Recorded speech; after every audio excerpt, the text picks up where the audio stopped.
This is Los Angeles. Our Lady, the Queen of the Angels, as the Spaniards named her. The fastest growing city in the nation. It's been called a bunch of suburbs in search of a city. And it's been called the glamour capital of the world. A mecca for tourists. A stopover for transients. A target for gangsters.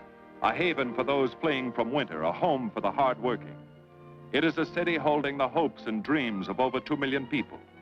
It sprawls out horizontally over 452 square miles of valleys and upland, of foothills and beaches. Because of that vast area, and because of a population made up of people from every state in the Union, Los Angeles is the largest police beat in the country, and one of the toughest. We're going to take you into the city hall where police headquarters are located. Here in communications are the ears and voice of the police. The lights on the complaint board flash 24 hours a day. Citizens reporting a prowler, a lost child, a man molesting a woman, an auto accident, a wild party. Spend an hour or two here and you will think the whole city has gone berserk. Minute by minute, the orders go out to the radio cars in the far-flung divisions. Watts and Wilshire and West Los Angeles. Hollywood and Hollenbeck Heights in North Hollywood. The work of the police, like that of woman, is never done. This is the case history of a killer, taken from the files of the Detective Division. The facts are told here as they happen. The story properly starts here in Hollywood Division headquarters at 1 o'clock of a June morning last year. Officer Robert Rollins had finished his tour of duty and signed out. It had been a tough day. He'd be glad to get home. His wife would be waiting up for him, as she always did.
Hey, fella.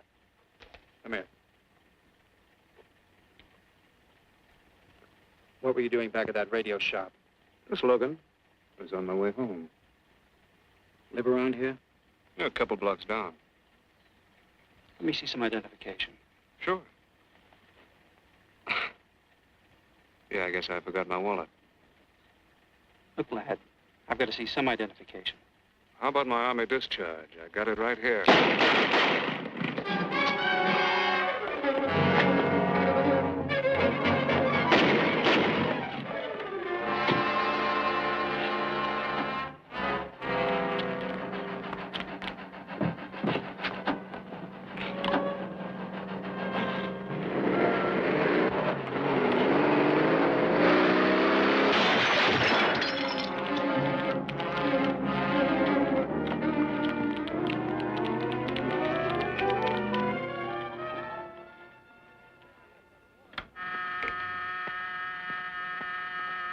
Police Department, Operator 27. I want to report the shooting of a policeman.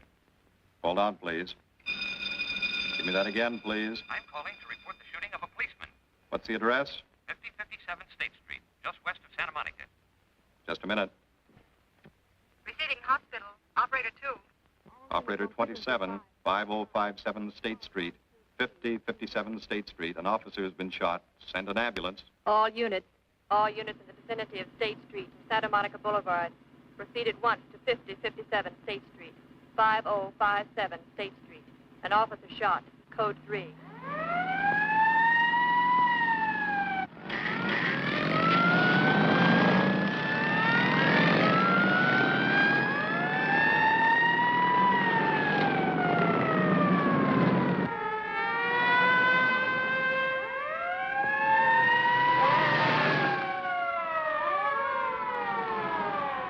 To Control 1. Control 1 to 80K. Go ahead. This is Breen. Instruct homicide to throw out a dragnet and pick up all suspicious characters in the area of the shooting. Also notify Sergeants Marty Brennan and Chuck Jones to report to me at the scene of the crime. Control 1 to 80K. Roger.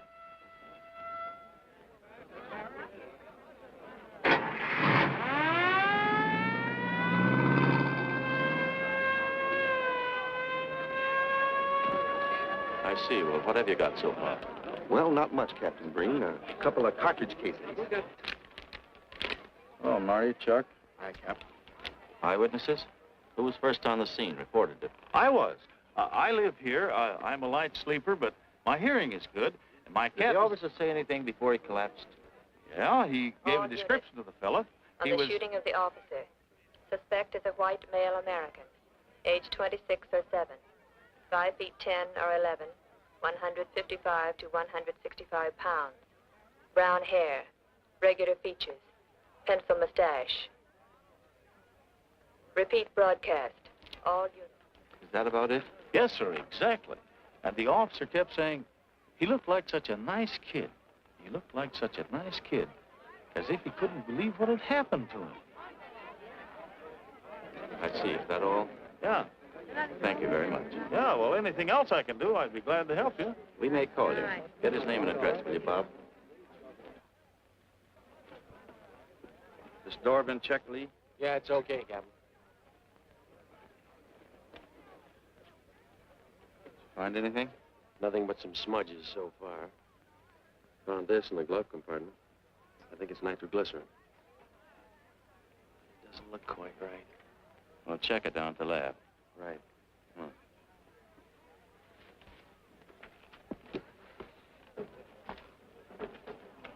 Open this up, Joe. No key, Captain. I'll try it open. Give me that bar, Frank.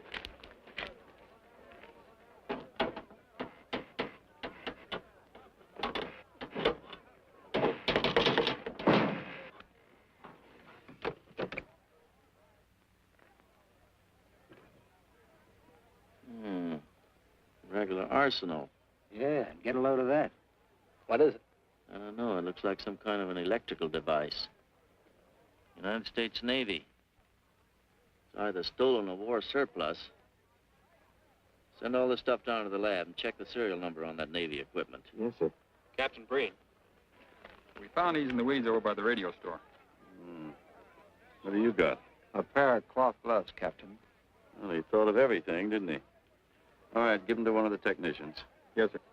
Marty, you and Chuck come along with me. Let's go downtown and see what they picked up in the dragnet. Right.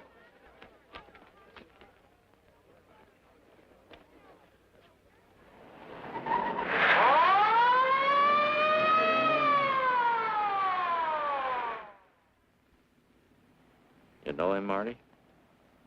Yeah. I know his wife, too. Ever since high school. Captain, I wish you'd let Chuck and me handle this case. All right. I don't want any dead heroes. I just want the man who shot Rollins. The suspects began to arrive at headquarters in droves. The police tossed every motel and hotel and many private homes in a 4-square-mile area around the scene of the shooting. Every available radio car and patrolman and detective was out on the dragnet. The strings were being drawn tighter and tighter. Many a man returning from a date or a late party or a poker game surprisingly found himself in a squad car, its siren screaming as it brought him to the detective bureau. The dragnet gathered in some strange fish, and many ordinary ones. All the rest of that night, the detectives probed, needled, questioned, quizzed. Everything was checked. Fingerprints, names, addresses, stories. Every fish in the net was examined. Most of them thrown back into the sea, not worth keeping. Except a few parole violators and slightly shady characters whose stories needed a lot of verifying. I wasn't prowling no cars. Just taking a walk, you know, getting in condition. You were running when the radio car picked you up. Yeah? Maybe that's why the guys call me Punchy. He's got a point there. 2 felony convictions, no warrant, no warrant. He's on parole. Book him, violation of parole. Let's have the next one, Joe. What were you doing in that vacant lot? The vacant lot. Lot? What were you doing in it at that time of night?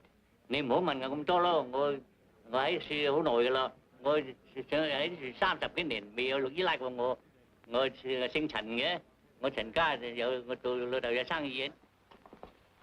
You say your name is Ralph Henderson. So what? Well, you know, it's a funny thing, Ralph. There's a guy around this town that's been wearing your fingerprints.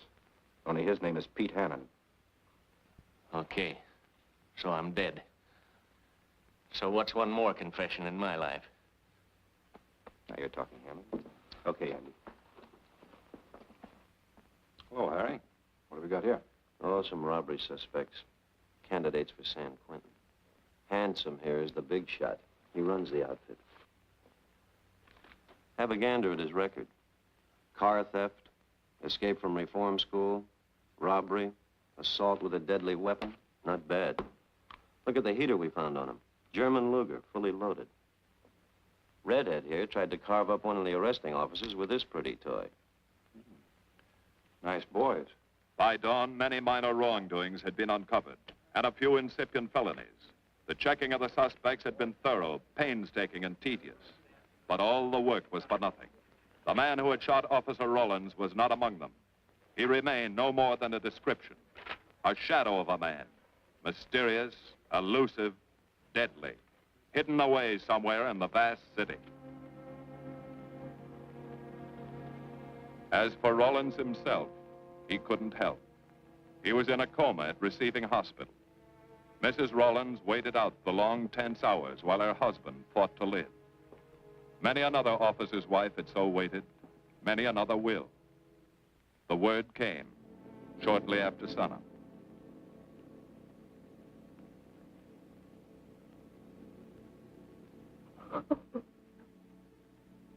Oh.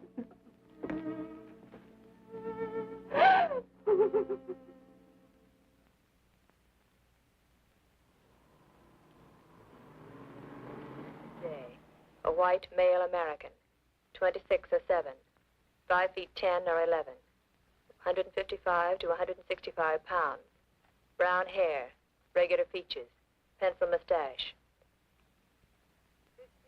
This was no frightened fugitive. What went on in his mind? Why had he set his hand against his fellow men, taken the life of another, of a stranger, of a man who was merely doing his duty? He must have some plan, some goal that called for sudden death to anyone who got in his way.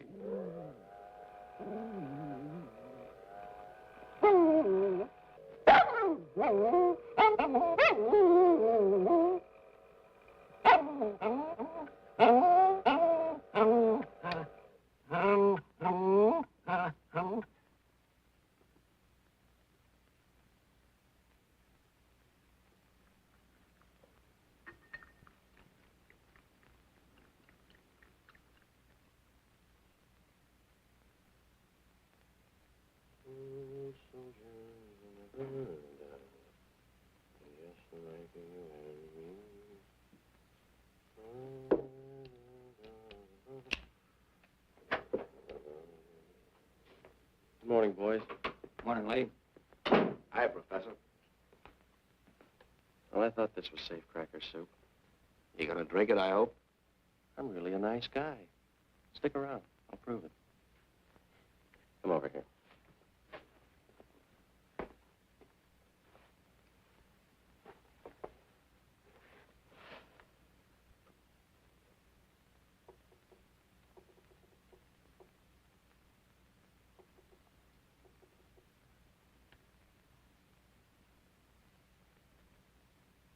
Hold this for me, will you, Chuck? Thank you. Now, if you'll hand me that hammer, Marty. Thank you.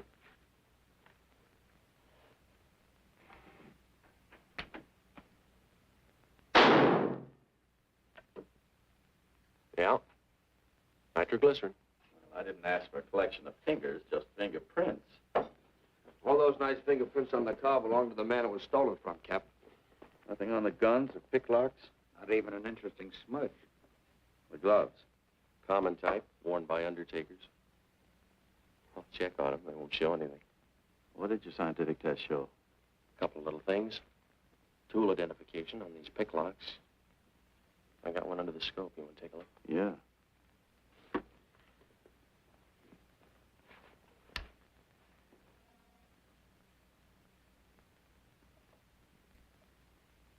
Take a look. I see. Well, it seems to tie the tool up with the lock. Now, if that microscope could only tell us who did it. I'm working on that. No, only an amateur would carry that liquid dynamite in a car. This boy's no amateur.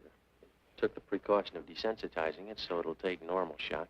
Took a lot of other precautions, too. No fingerprints, no identification, nothing definite. Except he's scientific. Knows electricity. Is inventive. Yeah. I'm happy on the trigger. This is Captain Breen. Get me Captain Stevens a burglary, will you? I hate to disappoint you, Lee, but I think you've come up with something. Hello, Steve. How are you? Did your daughter's marriage come off all right? Good. Look, Steve, on those burglaries of electrical equipment lately, were there any where picklocks were used to gain entry? Good. Well, let me know if there's another report of one, will you? I've got an idea the Rawlins killer may be tied in with those. Fine. And give my regards to the newlyweds, too. So long, Steve. Well, what are you waiting for? You've got a job, haven't you? Get going. Yeah, let's go, Junior. Hold this for me, will you, Lee? Thanks. And so, with no fingerprints and only a vague description to go by, Sergeant Brennan turned to the modus operandi file. A criminal, like any human being, has his own habit patterns, unconscious traits that can lead to his downfall.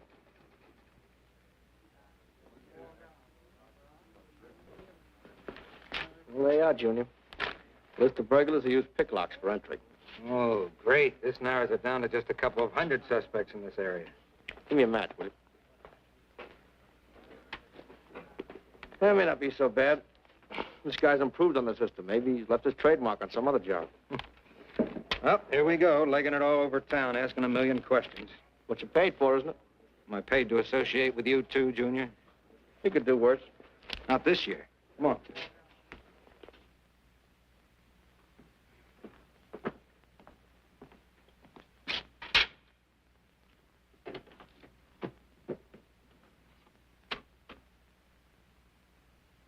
Car 12, car 12, in the 10,000 block on Mississippi.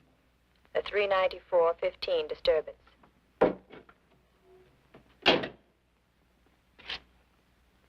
Car 80K, code 1.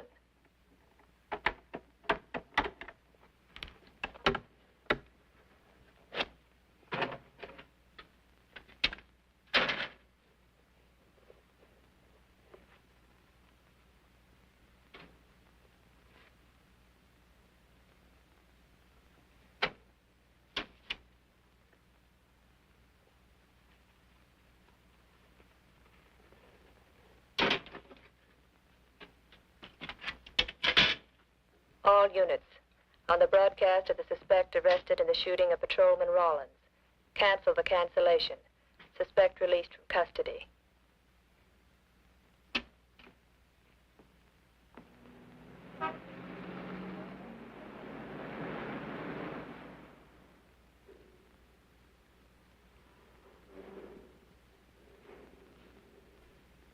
Oh, hello, Mr. Martin. You find Mr. Reeves in the machine shop.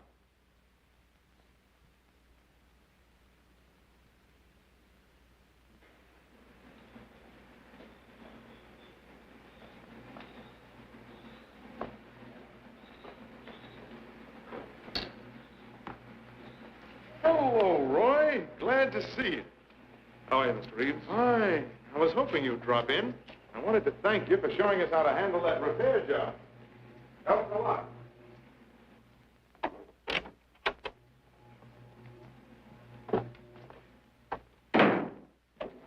Oh, what have we got this time?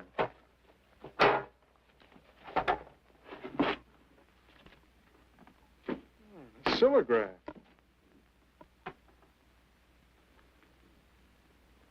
Well, there are plenty of these around, Roy. Not like this one. Yes, I see. I suppose, as usual, you've added your own improvements. You know, it seems wrong that a man of your talents should bother consigning equipment for rental. I'd like to see you devote yourself entirely to experimental electronics. It'll come one day. I'll have a place like this. Well, why wait? I've got a pretty good setup here. You'd have modern equipment to work with, a lab, and my confidence. Thanks, Mr. Reeves. I have other plans. But, Roy, you can't tell where it'll lead. Might even work your way around to a percentage of the business. I like it this way. You just rent out my equipment. All right. All right. But if you should change your mind... I'm not likely to change my mind. I suppose you want me to set this up for rental, too.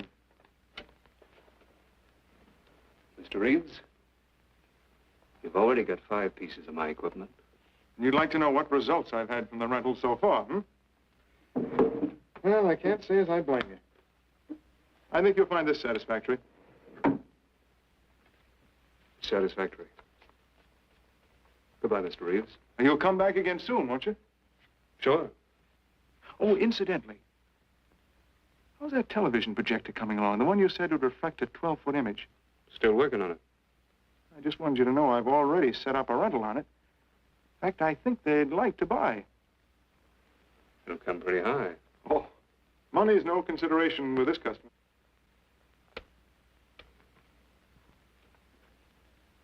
Tell him he can pick it up tomorrow. I thought you said it wasn't finished yet.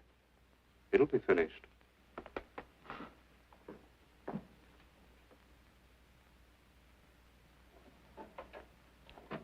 It uses an image fixer and then projects by ordinary incandescence. Roy, this is the best television projector I've ever seen. Let's hope that your customer thinks so. He will. Yes? Send him right in, Charlotte. There, you see, our customer is here, begging for the privilege of buying. Better be running along. I'm not much good at business. Oh, but Roy, he'll want to congratulate you. Just see that the price is right. All right, Roy. I'll get you a good deal. So long. See you.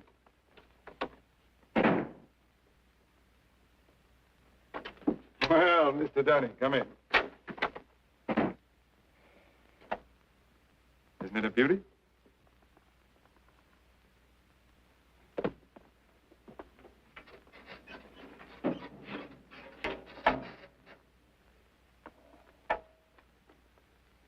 It's a beauty, all right.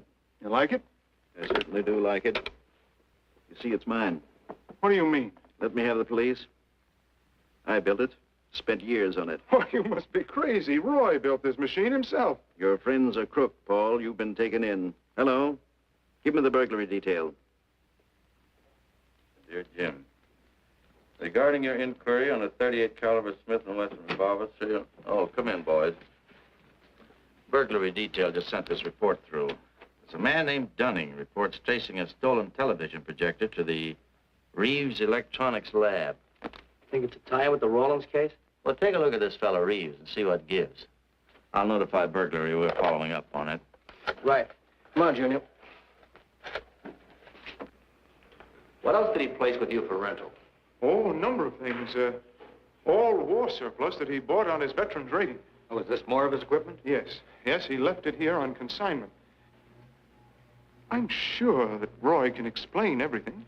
Well, maybe he can, Mr. Reeves, if you'll tell us where he lives. But I don't know. Mr. Martin's on the phone, sir. I'd better talk to him. I think so, Mr. Reeves. I'll take it in the superintendent's office.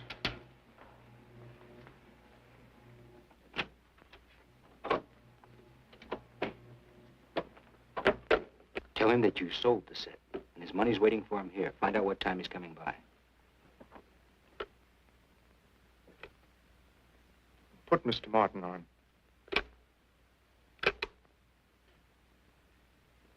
Hello, Roy? Yes, I've sold it. Your money is waiting here for you. Yes, I'll be working late tonight. What time will you be by? First thing in the morning. Well, maybe you better come in tonight, Roy. A couple of things I want cleared up. Like what? Oh, technical things. Besides, I don't like to leave the money in the plant overnight. How about 8:30? Fine. I'll see you then. I'll leave the front door unlocked.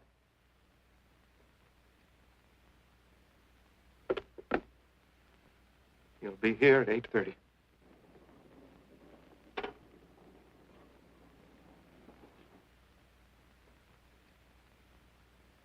Well, I'll just run along home and get some dinner. We'd like you to stay, too, Mr. Reeves. Why? For company. You want to cooperate, don't you, Mr. Reeves? Certainly. Good. Now, you just wait in your office. We'll be around. Very well. This way, gentlemen.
Reeves. Is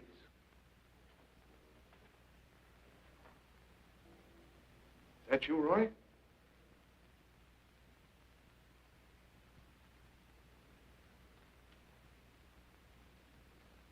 Go outside and block that alley door.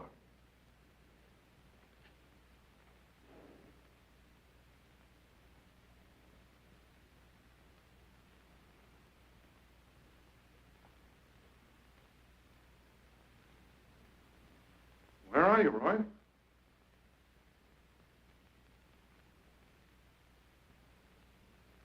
Who's in here? No one. I'm alone.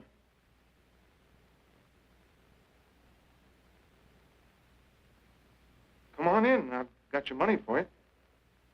Bring it out here. All right. Just a minute.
No.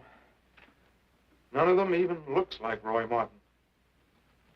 He had such a fine face. Didn't keep him from carrying a gun. Or didn't you know that?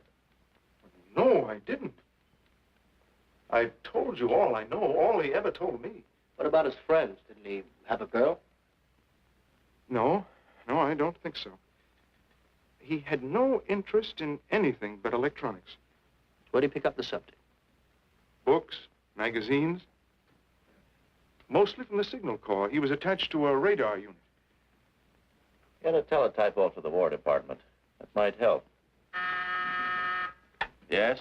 Ready on your call to receiving hospital, Captain Breen. Hello, this is Captain Breen. What is the latest report on Sergeant Jones?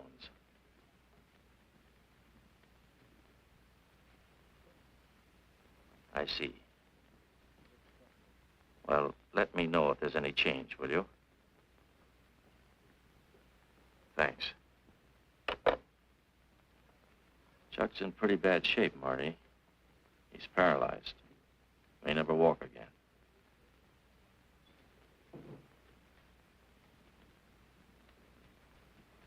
Oh, I'm sorry. It's funny that Martin showed up at 7 when he told you he wouldn't be there till 8:30. I don't know why. Except he was always unpredictable. I'll tell you why. Because you warned him. That's why he came early. That's why he came in the back way. But you heard me tell him the front door would be open. And the key didn't let him in the back way? He must have had one made. Why don't you tell us the truth? Marty.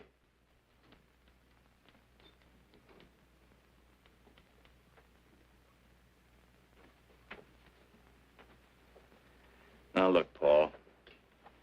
You can make it a lot easier for us to believe your story if you'll just give us some facts. Something that might help us. I've told you all I know. I've been gullible, all right, letting him make a fool of me. But I'd do anything to make up for what he did to Detective Jones. Sure you would. You can go now. Oh, thanks. Thanks. My friends, they can vouch for my character. That's good. We'll call you if we need you. Thank you very much. I think he's telling the truth, Marty. I think he's just gullible, like he said. What about the stolen stuff he was trying to peddle for Martin? We'll use it for bait. Maybe Martin will come back for it. Then we can ask him. Here. Nevertheless, I want a 24-hour tail put on Reeves, and I want a watch on his home and his factory. Right. You can keep those. Okay, Captain.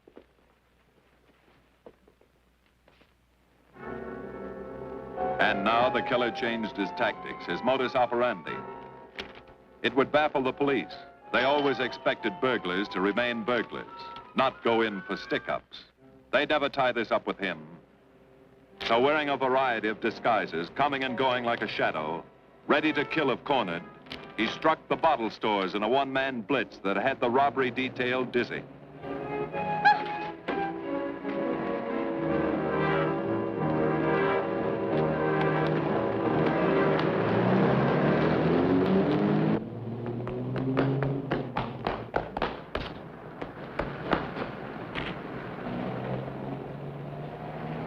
The killer, always resourceful, always thinking along lines that would baffle his hunters, had discovered an ideal avenue of escape. Under Los Angeles is a vast and intricate system of huge storm drains built to siphon off the flash floods of the rainy season. Many of the tunnels are large enough for 2 cars to drive abreast. Here were 700 miles of hidden highways, ideal for the use of someone who needed to hurry from place to place without being seen. Ideal as a hiding place for guns and supplies in case of emergency.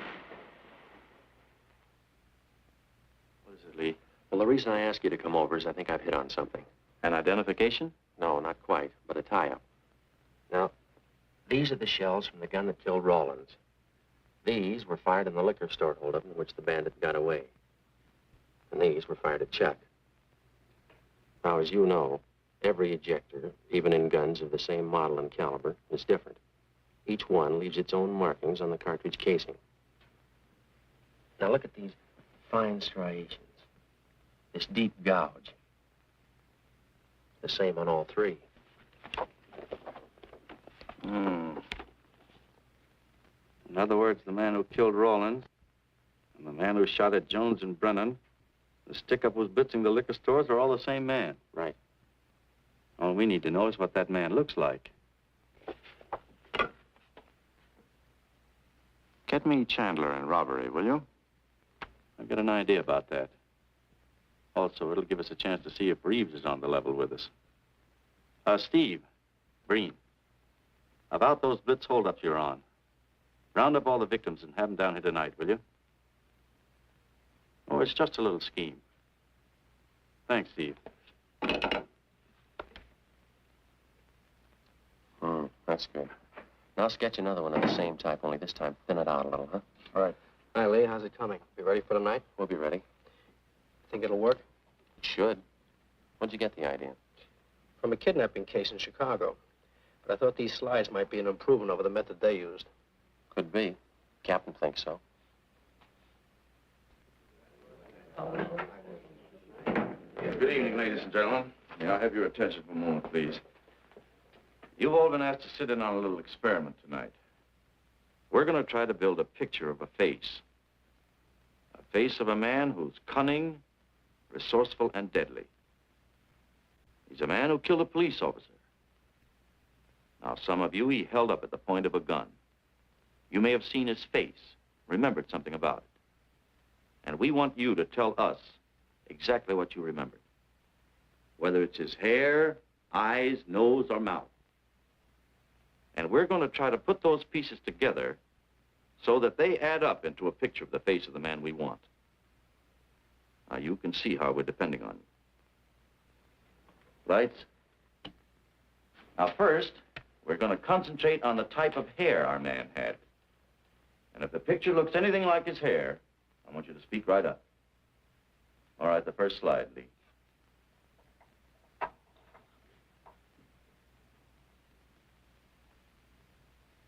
His hair had waves in it, well-groomed. That's the idea, Miss Smith.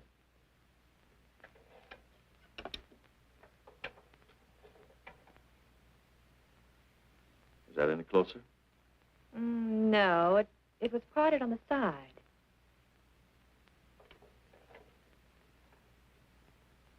Oh, that's more like it, except it was thicker.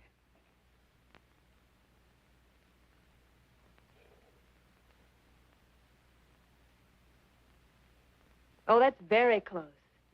Yes, that's the way his forehead looked. It was broad and high. All right, hold that slide. On the next series of slides, we'll take into account his eyes.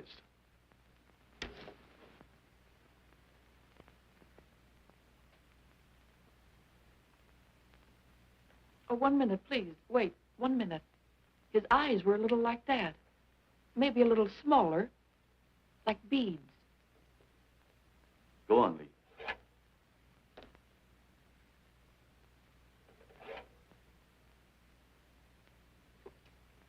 Now you've got it. Now, hold that slide, Lee. Anyone else? That looks like him, only a little madder. He had a patch over one eye when he come into my place of business. I remember noticing that the one showing was blue. Well, the guy that stuck me up had on horn-rimmed glasses. He was wearing a Band-Aid across his nose when he knocked me over. Uh-huh. All right, hold that, Lee. Well, so much for the eyes. Go ahead.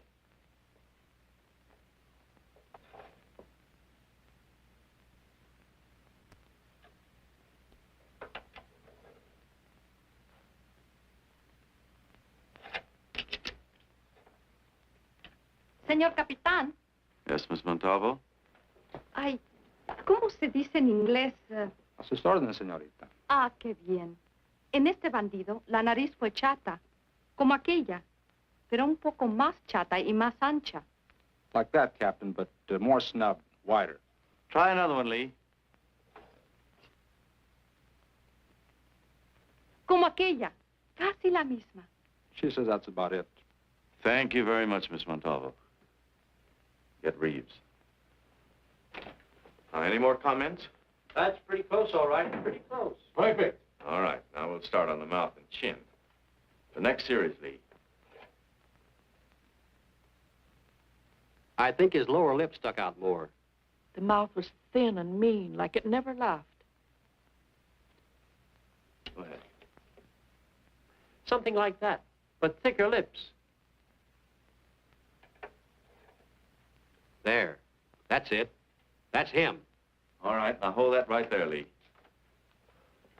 Oh, come in, Mr. Reeves. Good evening, Captain. Did you ever see that face before? Why, it's Roy. Except for the hair being a little lighter and the eyebrows heavier, it's Roy. You're sure? I'm positive I'd know him anywhere. Lee, I want a retouched photograph. Now lighten the hair and give more body to the eyebrows. Right. Lights. That's all. Thank you very much. You've been a great help. It's positively amazing how you found out what he looks like. Well, we're looking for an amazing criminal, Mrs. Johnson. Thank you and good night. Good night, Captain. And so the face of the unknown killer, built up from fragments of evidence, was sent out all over the country. To chiefs of police, to sheriffs, to county constables and county jailers, to the wardens of prisons, to all postmasters and postal inspectors, to the agents of the Treasury Department, to the FBI. They showed that picture to the inmates of jails and prisons, to men with a wide acquaintance among the cat burglars and the violence boys. Informers and conmen and sharpshooters were quizzed, those on the fringe of crime and those deep in the rackets. Many wanted to help. Nobody could. No one in the underworld recognized that mysterious face. He was as unknown as if he had lived in the 16th century.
Reeves.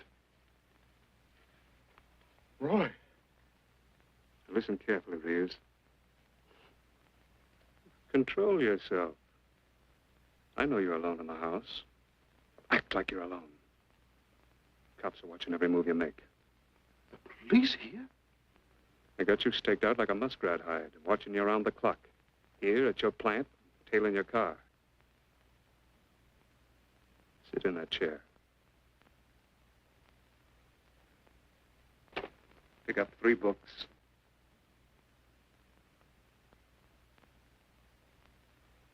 Don't look up and don't answer me.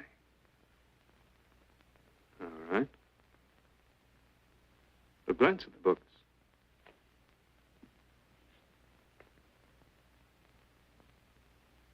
Pick one of them.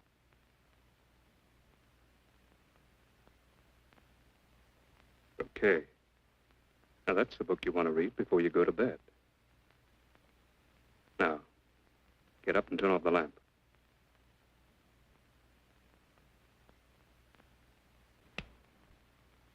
Come here. Come here.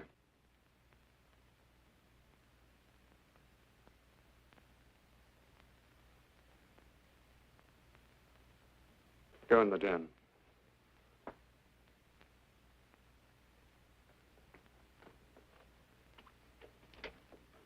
Pull those drapes tight.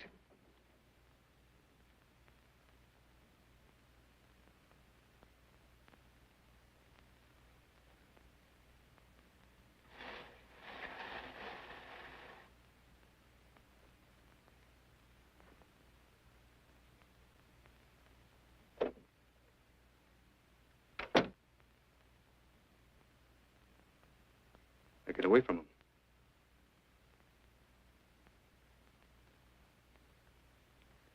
What do the cops know about me? Not very much, Roy. No fingerprints. They haven't even got a picture of you. They're trying to make one.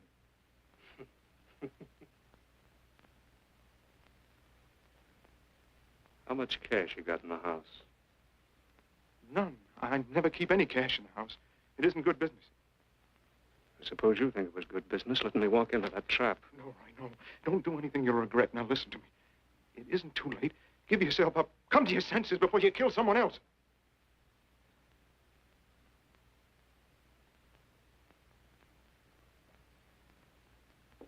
What do you mean, someone else? What do you mean? Nothing. The two officers, they said one of them might die. He's still alive, isn't he? Reeves? I never thought you'd stooge for the police. You almost got me killed. Roy, you know the police are right outside. You'd never get away with it.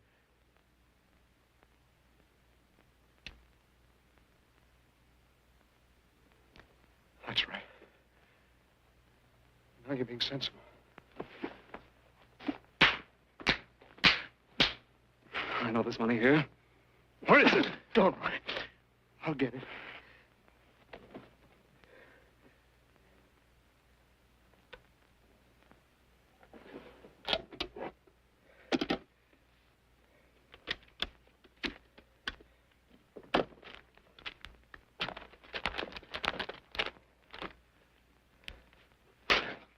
It's not enough. Stuff you've got in mind is worth thousands. I'll get more. Get it. Keep it handy. I'll be back next week and next month. But get it and have it ready. Just give me time.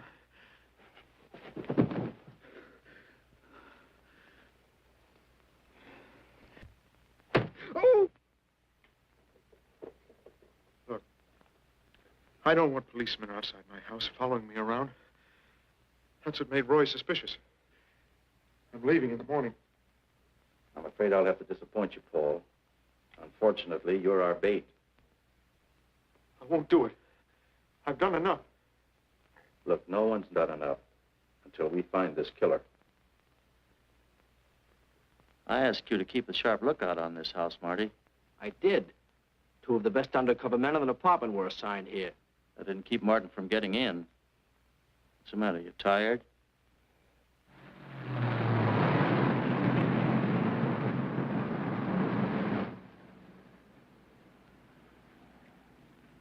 You got any idea how long you've been on this case, Marty? Months. Long enough to have come up with something by this time.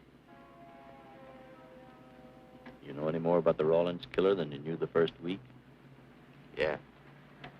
He's about the toughest nut I've ever had to crack. That's what I told the chief when he called me in this afternoon, wanted to know why the case hadn't been broken. Look, Captain. Rawlins was a friend of mine. So's Chuck. I've got a bigger stake in this than the chief knows. I'm doing everything I can. I'm afraid it's not enough, Marty. Maybe you're too close to it to see it clearly.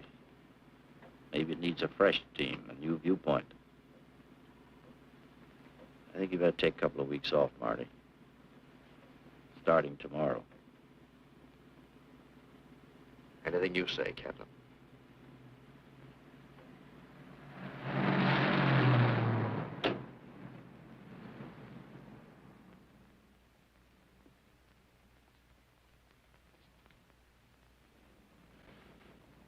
Hiya, Marty. Hi, Chuck. Meet Miss Scanlon, my new bodyguard. He's the one I've been telling you about. Oh, you mean the one with the steel trap brain? How do you do? Hello. Say, this guy been behaving? After a fashion. See, she takes me out in my go-kart, puts me to bed, wakes me up, dresses me. You're perfectly capable of dressing yourself now, Mr. Jones. I'll be back in a few minutes. Well, how's it been going, Junior? Oh, pretty good, Chuck, pretty good. Is that why you're off the case? How'd you know?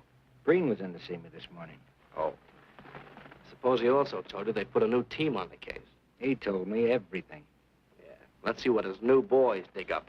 Well, maybe they'll examine the facts of the case a little more carefully. What facts?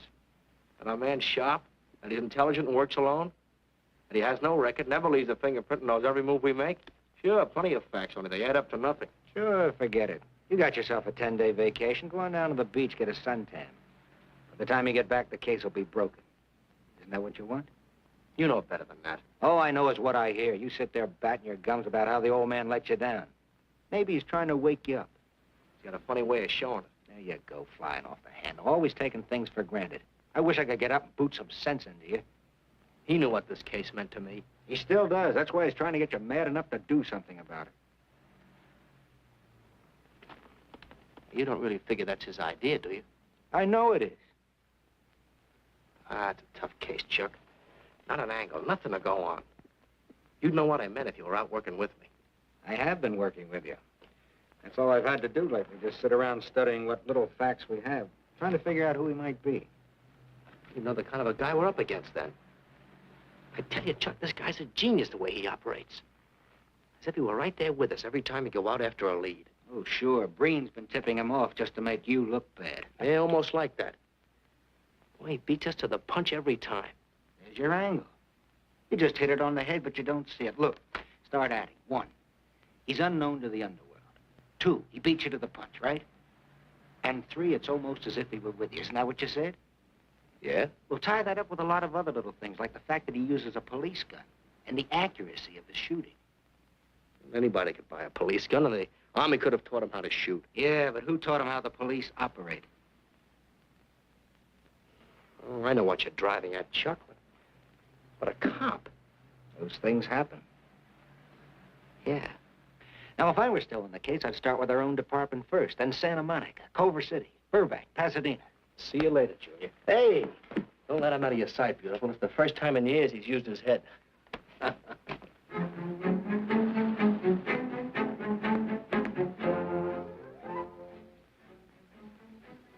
But you get a print of every mug we take. We always send L.A. a copy, Sergeant. It's personnel photos I want. You mean of our boys? That's Roland's killer, isn't it? That's right. You've checked your own department. We did that first.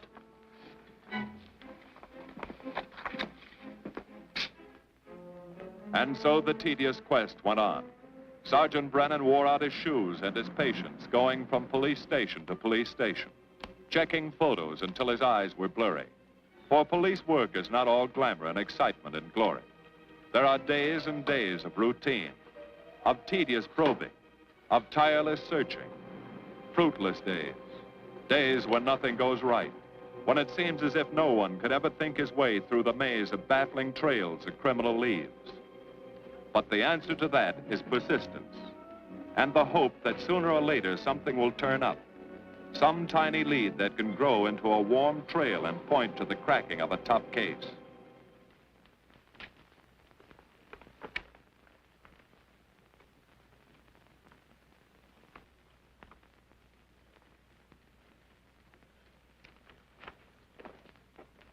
Well, that does it, boys. Can't say I'm sorry you didn't find him in here. I'd hate to think it was a cop.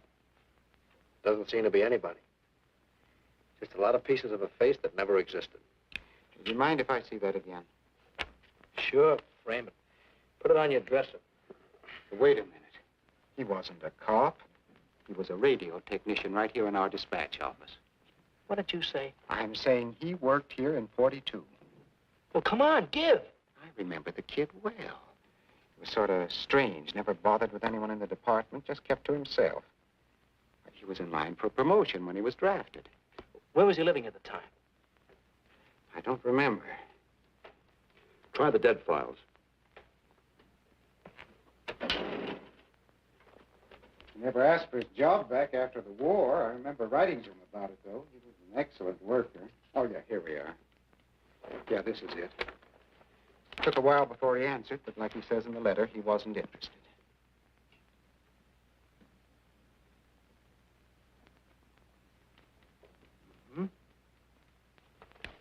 Postmarked Hollywood. No return address. What do you want us to do? All the work? Oh, thanks a lot, Freddie. Remember, he was a civilian employee.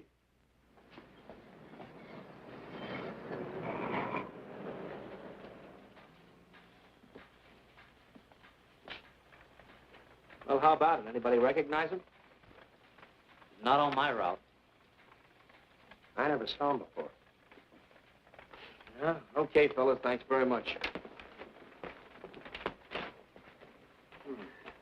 I thought for a minute... No. And yet that face. I wonder. Yeah? Well, this may not mean anything, but he looks like a guy that's on my route. He never gets any mail, but I see him around there all the time. He lives in one of the courts. Where? Come on, I'll show you. It's not that easy. What time does your route take you past those courts? About 9 o'clock. Why? Just thinking.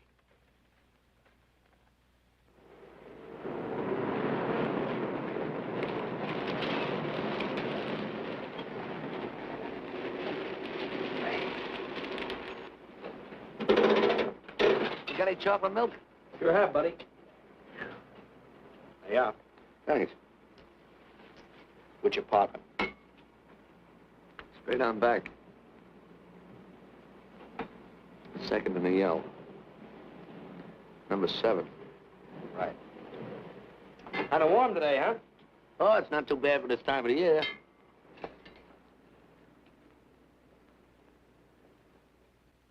Good morning. Morning. You're new in the route, aren't you? We had a substitute.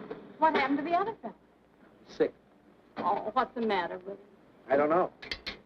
I catch everything. Hear about it on the radio, and next morning I got it. Too bad. You aren't very social. The regular fellow always stops and talks to you. Sorry, lady, I'm a little late this morning. I was hoping maybe you could help me. There's something very funny going on in this court. Yeah? I was scared to go to the police with it. I thought maybe I might be poisoned. What? Yeah. By the manager. She's a witch. She's a what? A witch. She puts poison in my milk. Oh, I see. Look, you switch the bottles when she isn't looking, see? Drink her milk. Then you'll be safe, right?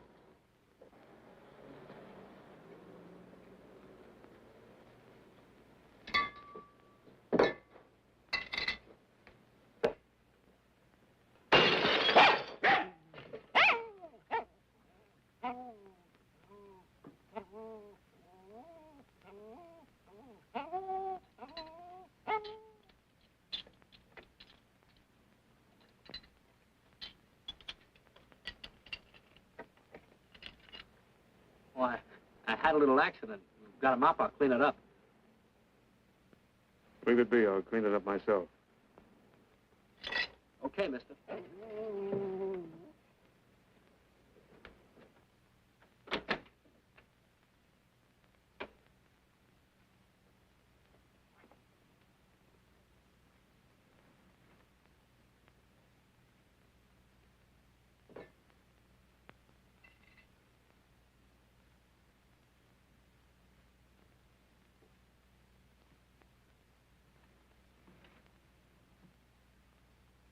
The place is called Bellevue Court. I drew this from memory, but it's pretty close. That's where he's hiding out, right there. You sure he's our man, Marty? Captain, I couldn't go wrong on that face. He's our man.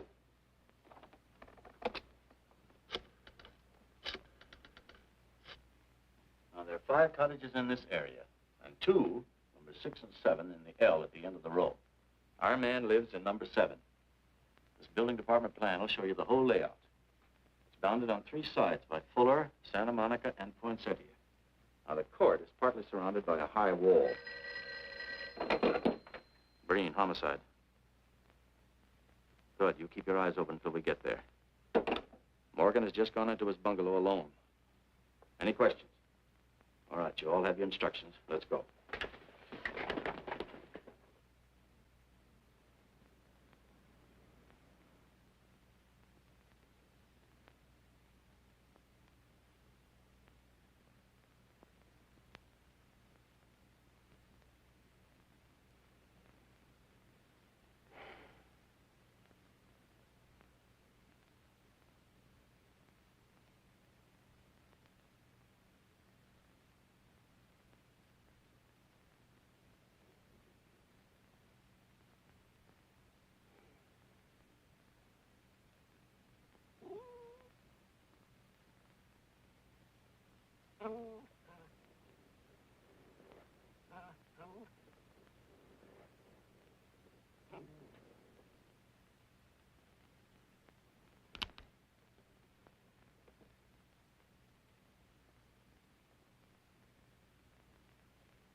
We're out on time. Wait 5 minutes. Go around and block the side entrance. Keep your lights off.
He's loose. I want a radio car in a hurry.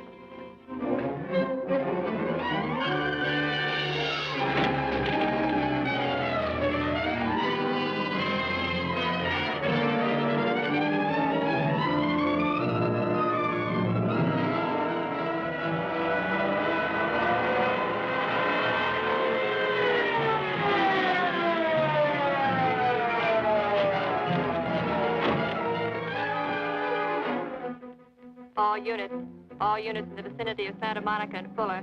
The murder suspect in the Rollins killing is at large.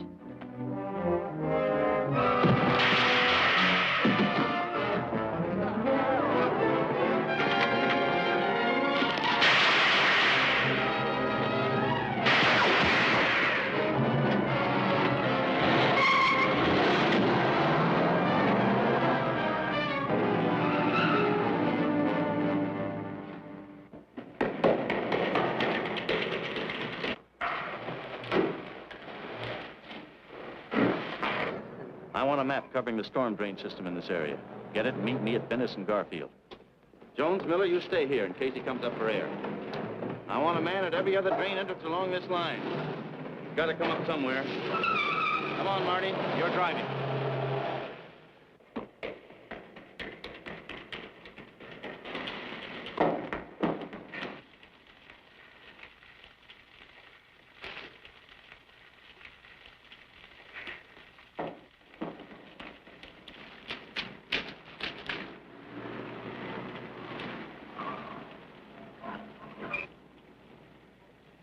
Keep this drain covered. It's liable to pop out anywhere.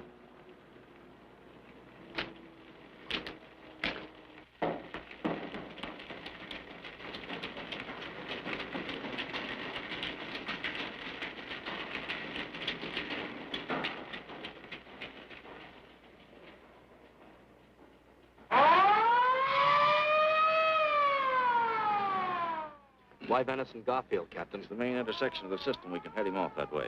ADK to Control 1. Clear frequency 7. This is an emergency. Control 1 to all cars on frequency 7. Stand by. Control 1 to 80K. Go ahead. Notify homicide. Send the following to Venice and Garfield. 4 squads, battle lanterns, gas mask, tear gas. Urgent. This is a code 3. Control 1 to 80K. Roger.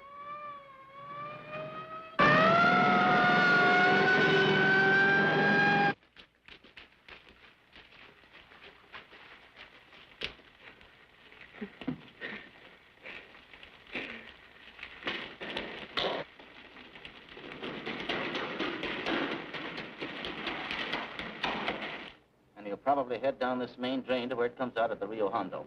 Now, you take your squad and cover that exit. Right. Keep all spare radio cars cruising back and forth along this main street. Watch the curb inlets. We'll go in here.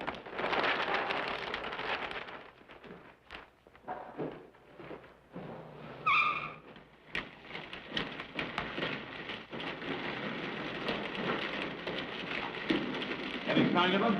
No. And we've searched every foot between here and the Rio Hondo outlet. Then he must be up ahead.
Gas gun.